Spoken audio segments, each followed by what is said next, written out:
me on this. Because he is a bit of a high-strung guy, right?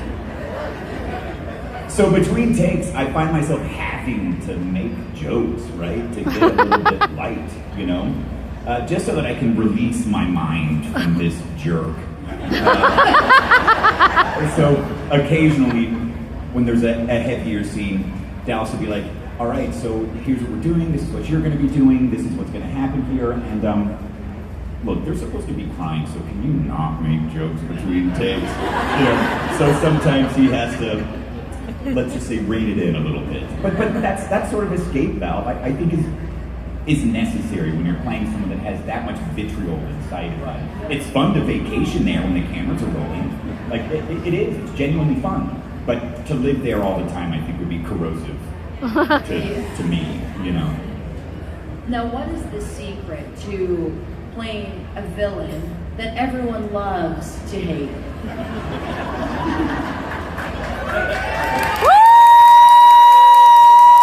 You know, maybe he's born with it, or maybe it's Maybelline. But this may not be like the funnest answer, but I think that the secret to playing someone like Quintus is, even though you're exercising power, you still have to get people on your side, you know? Mm-hmm. So I think that injecting that little bit of honey into it, that little bit of charm, that little bit of, fun into it is necessary, not just as another ingredient in the show, but as a tactic that he takes in life, right, to make things happen. Also, you know, he has this sort of reputation as a potentially sort of no-holds-barred violent guy. So when you come at someone with a smile, it automatically throws them off, right? They don't know where you're coming from, which is another part of the tactics that Quintus uses to get what he wants. If his scene partners or his adversaries or his conversational partner are always a little bit off balance, then he has a better chance of winning. Wow. So we've been talking a lot. Season 4 is going to feel very, very different. It takes a turn. For both of your characters, like, how are your guys' views of Jesus evolving and developing this season? I wanted to go back really quick to the scene you saw in I guess down in where was that? Brazil. That spit is real. It's part of the process. You were spitting in my face. It's real. That was not stunt spit. That was real. That's how you really feel about that, Kirk. Kind of liked it. No. No. So I think what's happening, honestly, is that Gaius has been walking a line between following orders and doing what his heart is telling him to do. And I think that's what's coming to a head in season 4, and that's what we see there is my boss is getting a little pissy with the fact that I'm not... What did you say about me? Pissy. I'm not obeying orders. So that's what you're seeing really heat up. I think that's really what's going to happen in season 4. To answer the question about how we're seeing Jesus, I mean, man, he's just slowly making more and more sense all the time. And it's getting exceedingly more and more difficult to ignore what he has to say.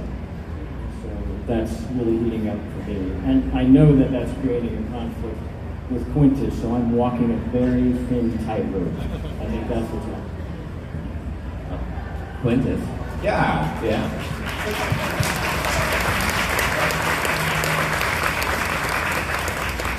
Everything that he said. But, you know, Jesus is more than a nuisance now. And we have met, and I was utterly charmed by him. I don't know if you know this, but Jesus is a charming guy.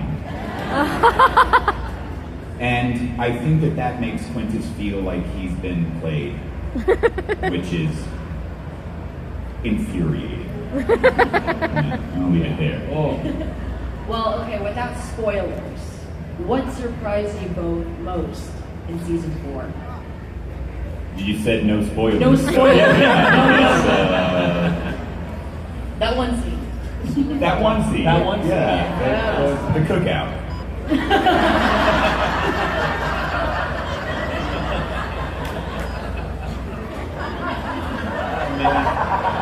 Let's go ahead and edit this out of our lives. I haven't had lunch yet.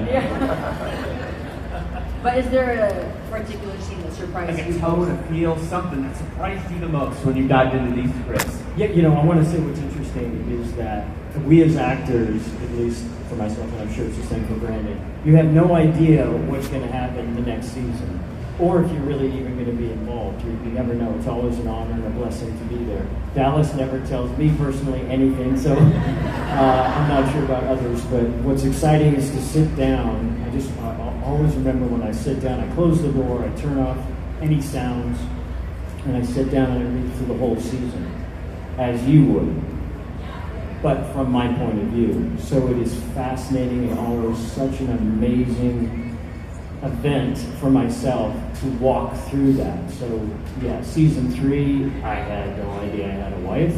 I had no idea I had 2 children from different moms, all of which came as a shock to me, and everything, the journey that Gaius has taken. So it's always an amazing joy and honor to see what happens next. And season 4 is no different. I sat down to read that, and yeah, my mind just basically popped out of my head. Yeah. Is that good?